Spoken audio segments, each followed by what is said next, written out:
right? Paying for something does not automatically give you ownership of it, right? Ownership comes from law and authorship and agreement. Why do people think that payment equals ownership? Well, because in everyday life, you buy a phone, you own it. You pay for a car, you own it. So people assume I paid for the studio, so I own the song. But music is not a simple purchase. It's a collaborative intellectual property, right? Good. Why do people confuse them? Because the person with control eventually secures ownership, especially when it's not challenged. Oh, you're late, same flame, you're late. We start at 7. But that's okay. You're still welcome, right? The person with control eventually secures ownership. This is what happens all the time. So over time, control turns into ownership and people collapse the two ideas into one. It happens all the time, right? So say a manager pays for everything. There's no contract. The artist records the song. Legally, the artist owns the master, but the manager has the files. The manager knows the engineer. The manager uploads it. The manager collects the money. The artist doesn't fight it. So guess what?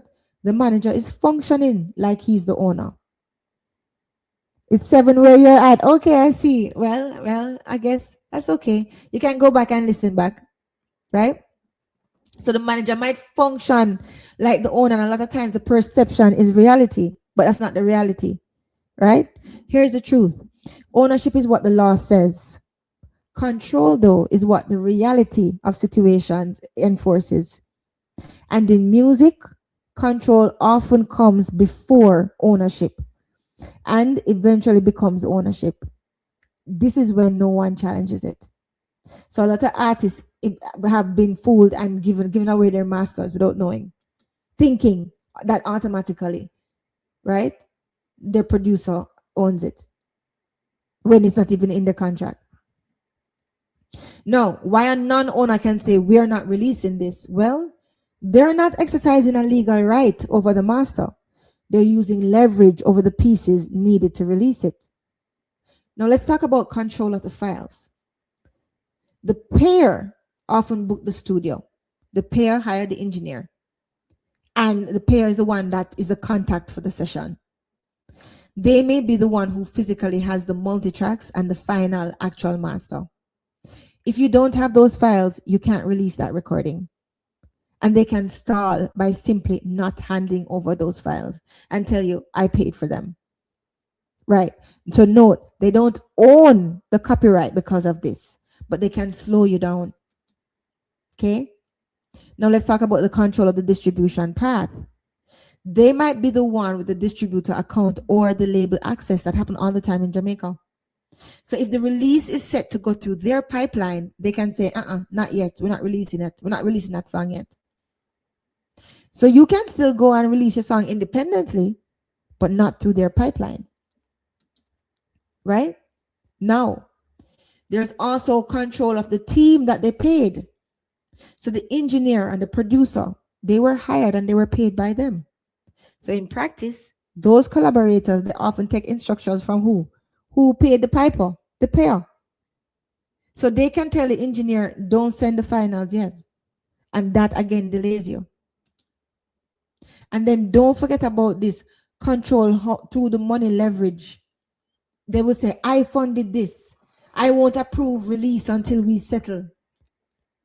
Right? That is not a copyright right. Like not when they hold up in court, but that's a bargaining position.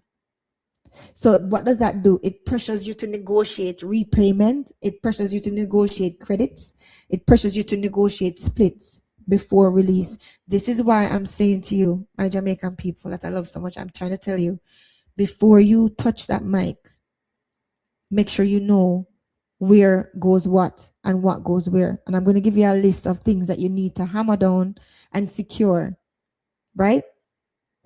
Before you do anything to protect yourself. So so everybody understand who getting what and how.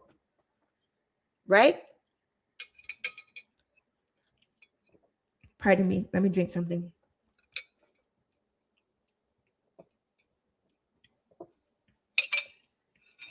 Because listen, if you don't hammer that down, they can hold it over your head. You don't want anybody to ever hold anything over your head. Ever. Okay?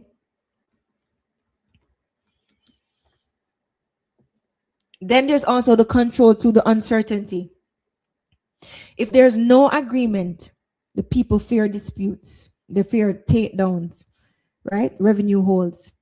The artists sometimes wait to avoid a messy fight, which is a delay again.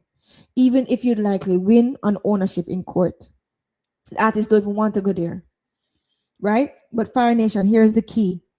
What they cannot do legally without ownership. Big up, Coach UT. Hey, Coach, big up. Big up. Good to see you. Good to see you, my Gaza brother. Good to see you. Good to see you. You can call in anytime, Coach.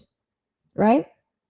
So, what they cannot do legally without ownership, they cannot legally claim the master copyright just because they paid. They cannot authorize licenses and film ads in their own name if they don't own it. And if you have the files and no contract gave them rights, you can generally release your own